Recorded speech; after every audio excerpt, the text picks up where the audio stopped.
Hey guys, I'm back again. Wanted to do a quick video. Things don't buy a Ford F-150 Lightning unless you know a few things about this truck that maybe aren't immediately apparent. So I just wanted to run through them quick, just give you some ideas. And by the way, you're looking at a video of my truck. This is a 2023 XLT standard range. It has the max tow package. It has the 9.6 kilowatt onboard generator package.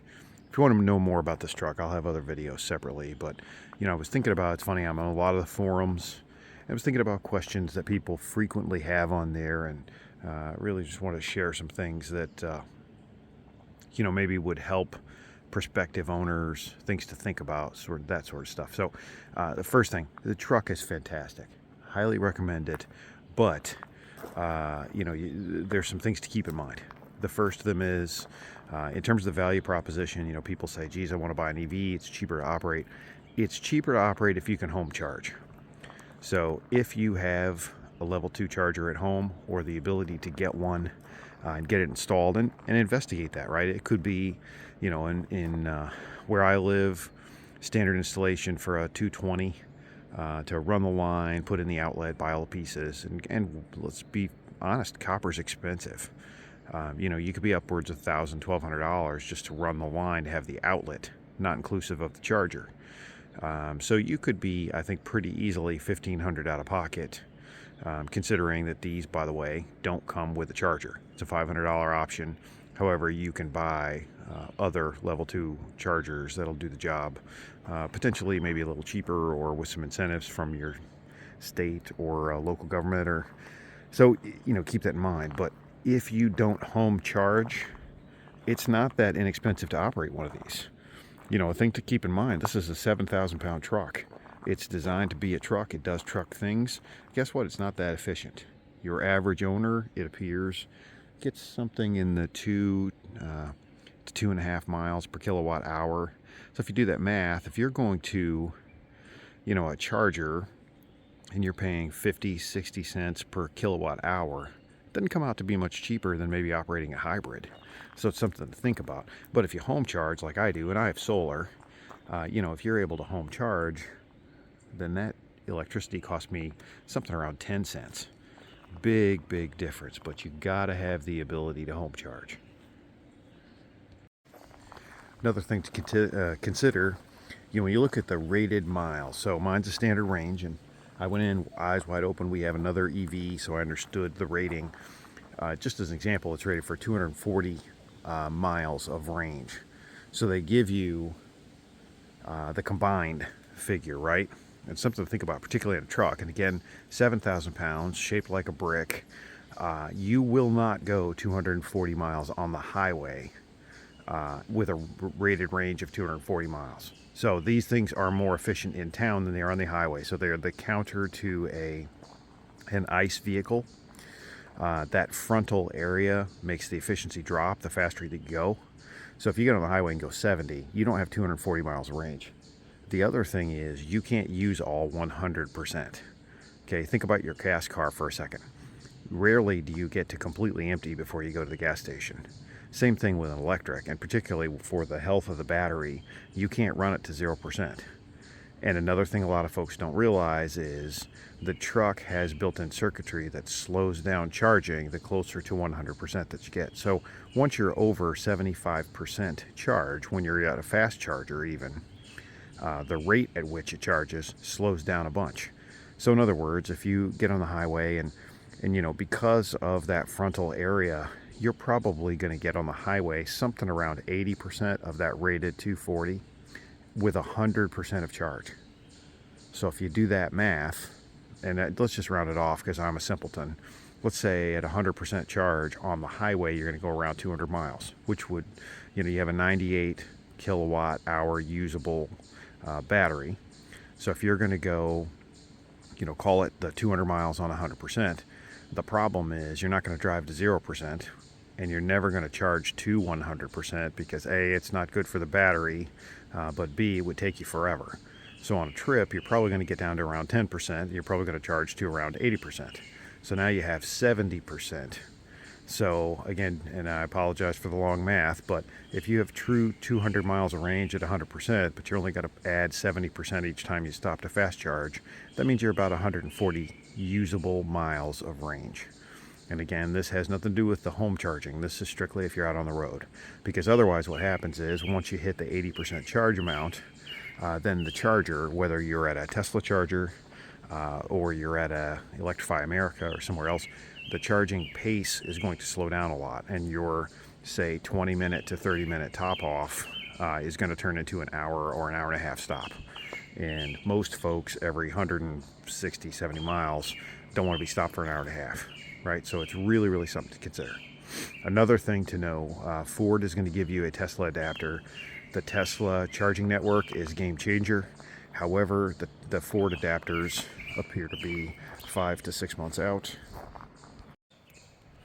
So if you want to use that Tesla network, which is fantastic, seems to be much more reliable, very, very fast, you need to order yourself an adapter if you want to travel on the highway soon. So I did the A to Z adapter, literally A to Z. It comes out of Canada. It takes about 3 weeks for it to get here. You'll eventually get a Ford adapter, but this A to Z adapter is a game changer should you wish to use the Tesla network. It is fantastic, well worth having. But again, keep that range in mind that I mentioned earlier because it is huge. Another thing to consider is winter versus warm weather. EVs, all of them, this one included, are impacted by cold weather, particularly if you park outside.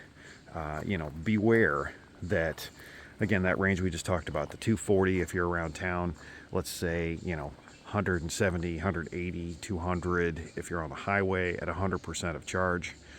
In the wintertime, it's not going to be that. That range is going to be cut significantly. I've seen a lot of EVs, including the other one we own, have a deficit of easily 25-30% in the winter. When you run the heat, it absolutely cuts down on your range. So you need to keep that in mind. It's not a flaw of the vehicle. It's not something Ford did wrong. It's something to be aware of. For our use case, it's no big deal because we home charge. If I drive this truck to the office, for me, that's a 7-mile trip. It's no big deal. A lot of folks have the ability to charge at work. But these are things to keep in mind.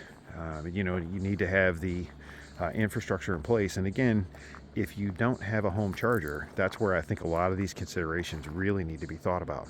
If you have a level 2 charger and you're plugging in at night, not so big of a deal. The final point I wanted to make is if you're going to use it to charge. If you're going to use it to tow, I've seen a lot of estimates that, if you're towing, not even necessarily that heavy of a weight, just something like, just as an example, if you rented a U-Haul trailer or anything with a big flat nose on it that presents a lot of drag, you could easily see your range get cut in half. So even guys towing boats, I've seen where the range cuts dramatically. And that does not represent a flaw in the truck. And, as I mention people all the time, I sold a diesel Ram 2500 that I had. Well, guess what? When it towed, the fuel economy dropped in that thing too. However, in an electric, it drops more. In my Ram, I went from, call it 18 miles to the gallon on the highway to maybe 12 or 13, depending on the load.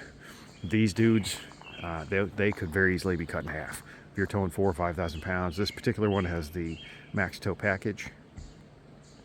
If you're towing that kind of weight, you could potentially see your range get cut in half.